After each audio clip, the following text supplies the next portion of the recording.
played, sound, solid up front. Got to be gap discipline, and there's also a point where if you can force them, into certain situations, you can benefit that way. You just got to be able to take care of your jobs. And their offensive line, I mean, they've been consistently good for a while now. What is it about that front that is so good, really? Well, they've been there a while. Their center is probably one of the really, really good ones. Has played in this league a long time. And when you have an anchor like that, it naturally a lot of good things will happen. It's a veteran group. It's a big, massive group. And I think the key to is, being together. What's it like evaluating a team that obviously was really successful last year but has two new coordinators? Like, how does that affect sort of your analysis? Well, the biggest thing you try to look at more so than anything else is what are the differences in play calling? How do they use certain personnel groupings and players for that matter?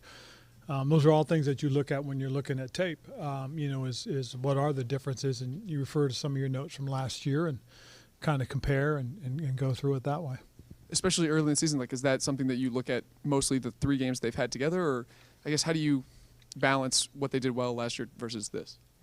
You've got a lot of information from last year, obviously, and you've only got a 3-game sample.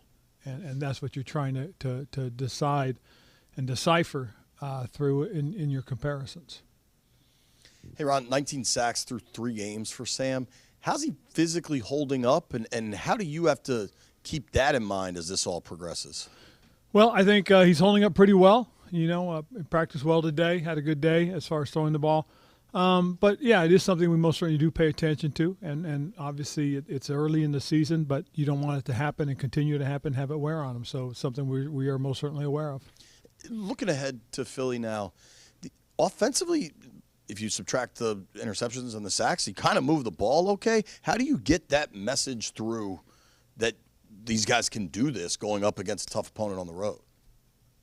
I'm not sure if I follow you on that. Like, outside of the bad plays, the offense moved the ball with some regularity in the Bills game, even though it's a bad loss. Right. How do you get these guys to understand, hey, ignore that and focus on what was working? Well, I think that's exactly what we do talk about more so than anything else, JP, is we do talk about what we can do.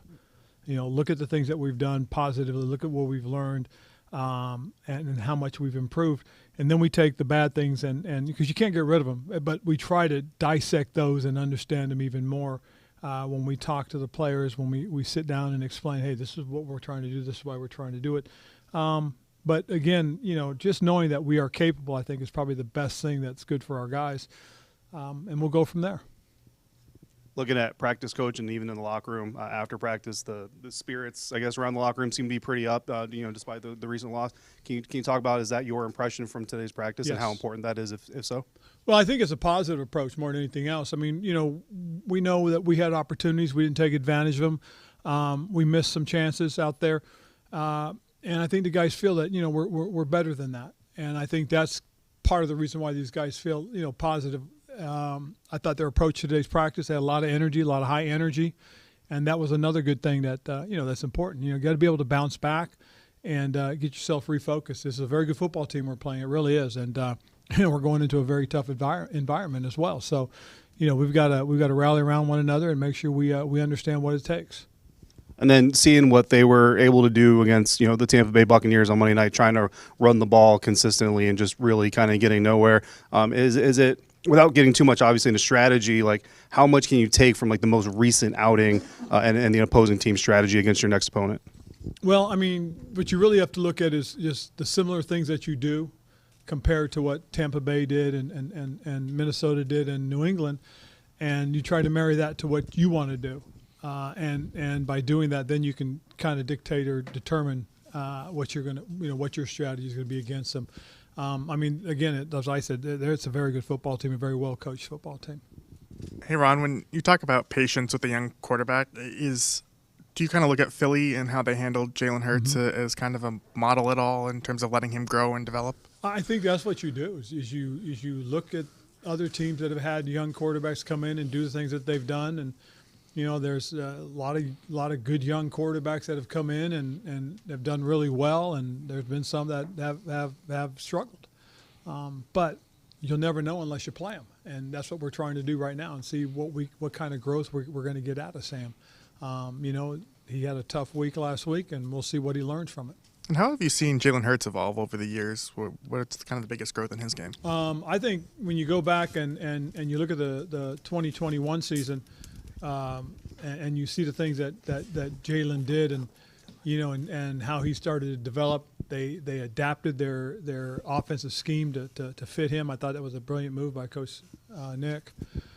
I think it really kind of featured, highlighted his abilities, and then the confidence in which he came back last season and played. That was even more impressive.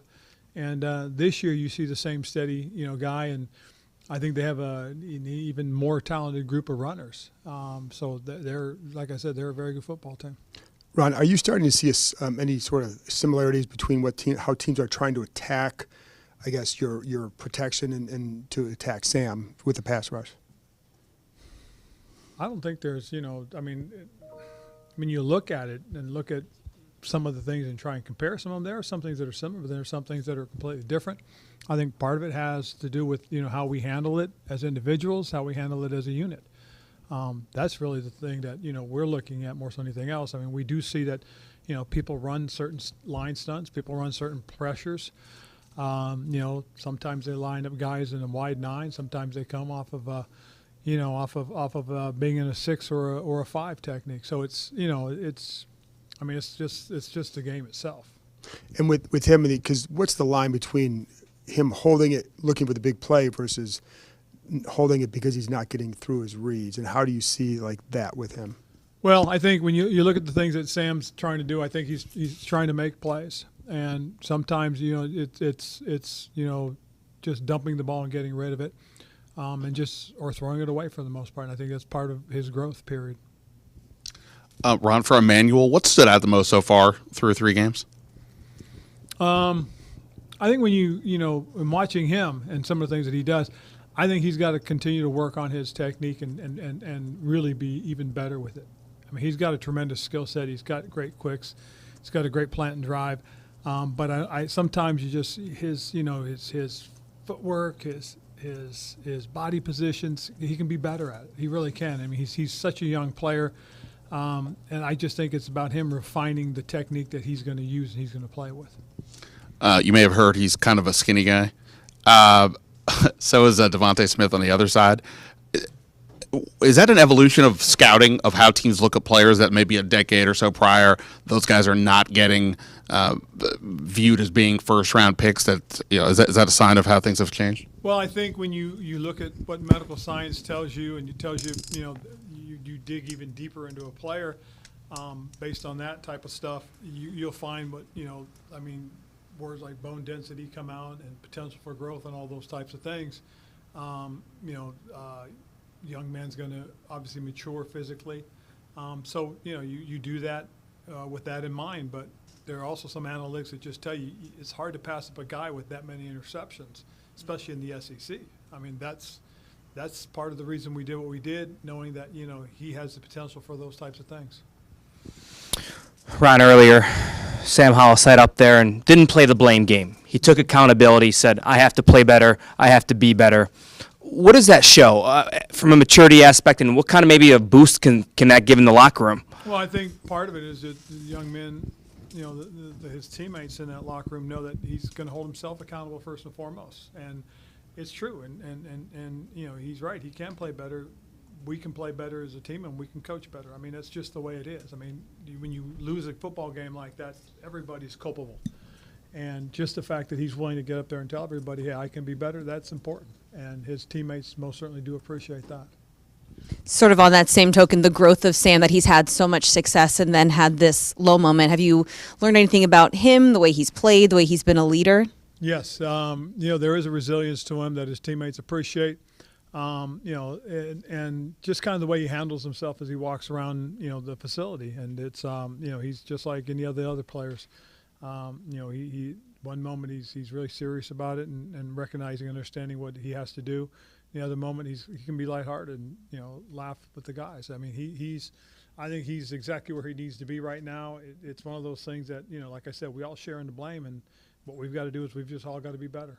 And Logan limited coming off that concussion. What else does he add to this offense if you can get him back on Sunday? Well, I think he adds a big target. Logan is a very smart football player, having been a quarterback in this league, and then, converting to the tight end position. He adds a little something to the offense, and he can help Sam with certain aspects of the offense. And just also, who he is as a pass catcher, I think will help him. Kind of along those lines of Sam evolving, Terry mentioned how he is kind of now leading the film sessions in some ways. What can that do in terms of building chemistry with his receivers and his offensive line? I think that's important because, when you talk to guys and you're the guy that's, going to make the decision on throwing the ball, when you tell guys, hey, when I see this, I'm expecting that. I don't want to see you come flat. Come out a little higher, and I'll lead you that direction. I mean, those types of things tell the guys, hey, that he's thinking about you, and he's thinking about how we can get this accomplished and how we can do this better. We had a route today. One of the receivers came out flat, and Sam threw it, but he threw a little bit more out leading. The guy makes the catch, and then Sam comes up and tells him, hey, keep that high, because if you go too flat, the guy can undercut you. And so that type of stuff is good because, they see that he's thinking and he's seeing it at the same time. That's important.